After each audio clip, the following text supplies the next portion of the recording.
প্রিয় দর্শক, পঞ্চম গণবিজ্ঞপ্তি 35 ঊর্ধ্ব নিবন্ধনধারীদের সুযোগ দেওয়ার নির্দেশ রয়েছে। চলুন আমরা বিস্তারিত তথ্য জেনে নিই। এপ্রিল 17, 2024 বাংলাদেশের অন্যতম বিশ্বাসযোগ্য পত্রিকা শিক্ষাবার্তায় প্রকাশিত হয়েছে।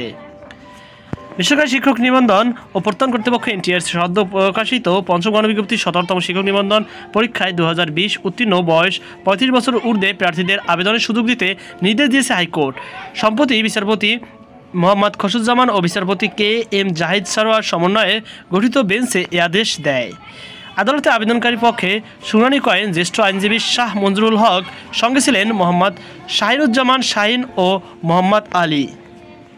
বুধবার 17 এপ্রিল আইনজীবী শাহিনুজ্জামান শাহিন সাংবাদিকদের বিষয়টি নিশ্চিত করেছেন। আইনজীবী জানান, আদালত একই সঙ্গে 2022 সালে জারি করা জনপ্রশাসন মন্ত্রণালয়ের প্রজ্ঞাপন অনুযায়ী বয়সীমা আবেদনকারীদের অনুকূলে নির্ধারণ কেন করা হবে না তা জানতে চেয়ে রুল জারি করেছেন। এর আগে পঞ্চম গণবিজ্ঞপ্তি 17তম শিক্ষক নিবন্ধন পরীক্ষায় 2020 উত্তীর্ণ বয়স 35 বছর ঊর্ধ্বে প্রার্থীদের আবেদনের সুযোগ দিতে 200 জন প্রার্থী হাইকোর্টে রিট করেন। তো প্রিয় দর্শক, এই ছিল আমাদের সর্বশেষ আপডেট। সকল বাধা থাকুন আজকে পর্যন্ত। আল্লাহ হাফেজ।